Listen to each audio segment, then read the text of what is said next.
Beanie, there's new, never before seen fish down there. Yes. So what happened is some of the babies, their colors have changed since I saw them last fall. And now I suspect there's two half koi, half goldfish. You can't really see too good, but this one way down there has black, orange, and white, similar to these koi down here. And these koi bred with goldfish a year or so ago. These koi are about 6-7 inches now, and they're like, this will be their third year, I think.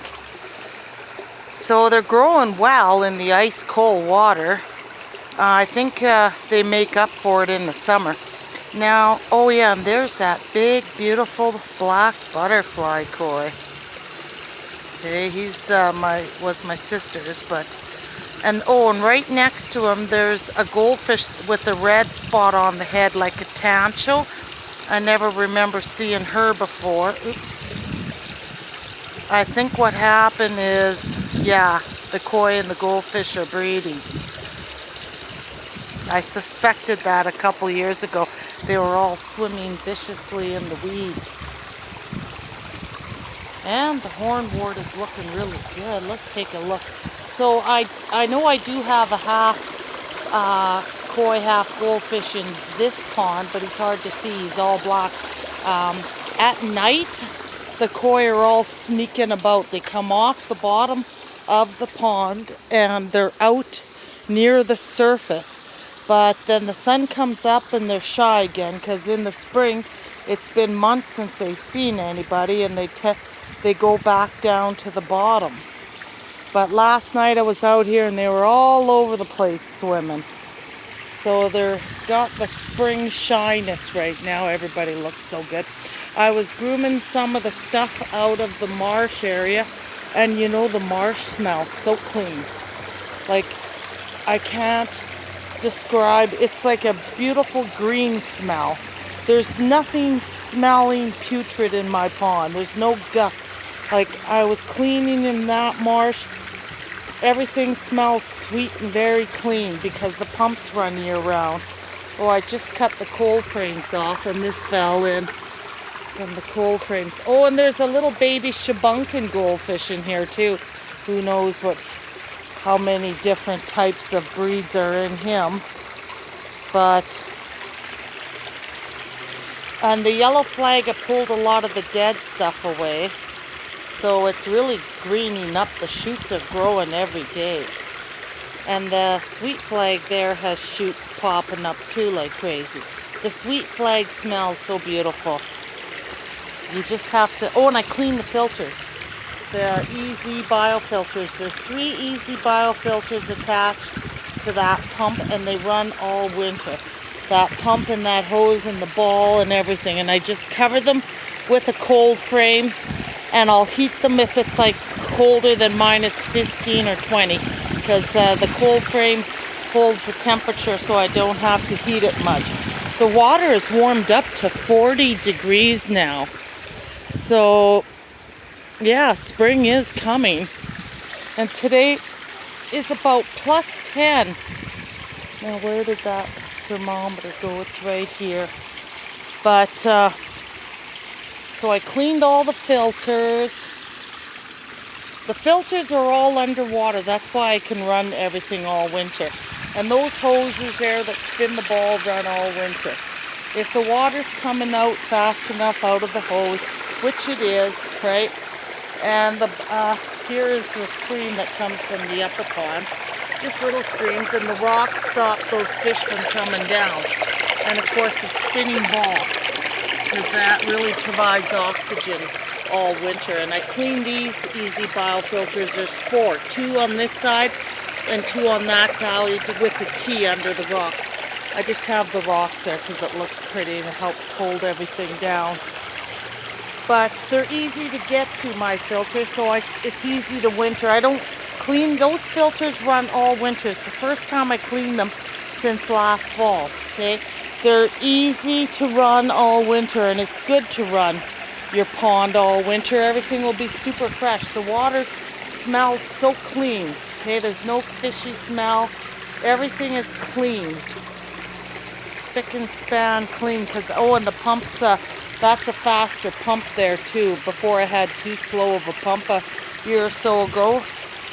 And the faster pumps also help wash everything away. But the bottom of the ponds are all clean this year. I don't think I have to scoop anything except for maybe a tiniest bit over there. I don't know where the waste went. Oh yeah, there's two there. I'm sure they're half koi. They were out earlier where I could see them. Now the sun has moved. It's come and go clouds. And I got the plants out for the day. And of course I'm glad I saved that purple Dracaena there. It looks so pretty. And of course those spinning balls are the best money I ever spent. Okay, because they never break, they never crack, they never dent, and they run all year and they don't rust. They're stainless steel. They're beautiful. And they provide so much oxygenation. Just listen. Okay, like that's a ton of it disturbs the surface. In the spring, the surface of the edges, if you have a quiet spot, will heat up in the sun and you'll get algae.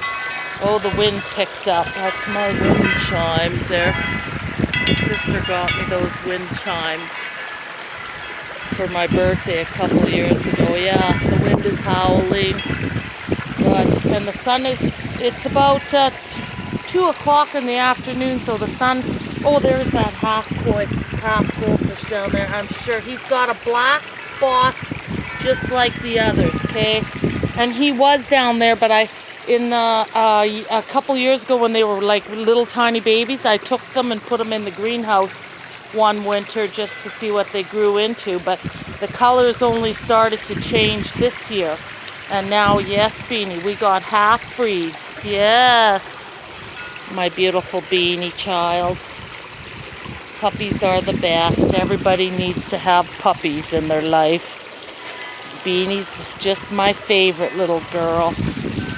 She's always with me by the pond. But yeah, everything's looking good. And they always like to drink out of here, the dogs. This spot right here, I think it's the cleanest because of that big marsh. Yeah, so there's nothing smells in my pond. Even the guck does. There's no guck. There's no smell. I think it's so clean because about the last couple of years there's a faster pump there and a faster pump there, so the flow is faster, pushing everything away. And yeah, so if you can run your ponds all winter, that would be ideal. But I know a lot of you have mechanical filtration that is external, and that may not be recommended, right? But I designed my ponds myself before I even seen other ponds years ago, and I decided it was best to have them flow like the creek, because the creek and the river all break up ice faster than the lakes, and I like the flow idea. And I like the idea of having the most prize fish in the upper ponds. Although now my most prized fish, I think, are these 3 koi down here. They were just tiny little babies, like 2.5 years ago, 3 years ago. Now they're about 6-7 inches. So they grow quite nice in the ice cold water. I think they make up for it in the summer. You need to have a rest, right? The ice cold water is the best for the koi because they're cold water fish. They're not tropical. So don't treat them like tropical fish. They need to go through a period of rest. Mine rest for 6 months. They don't eat, right? And I know a lot of you people in the UK, every one of your channels, you're treating your fish all the time, at least once or twice a year. Okay, because your fish are sick because you're treating them like tropical fish. And they're not tropical, they're cold water fish.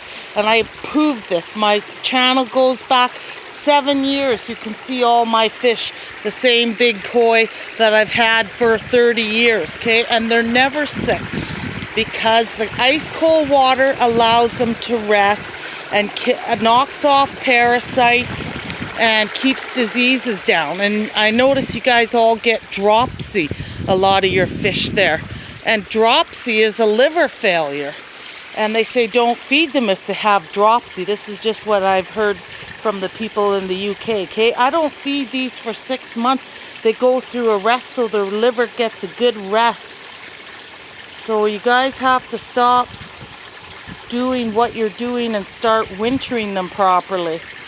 Instead of getting heaters in the UK, you should get chillers so that your water can go cold enough to put that to +4, +3 Celsius, and then the fish will get a proper winter.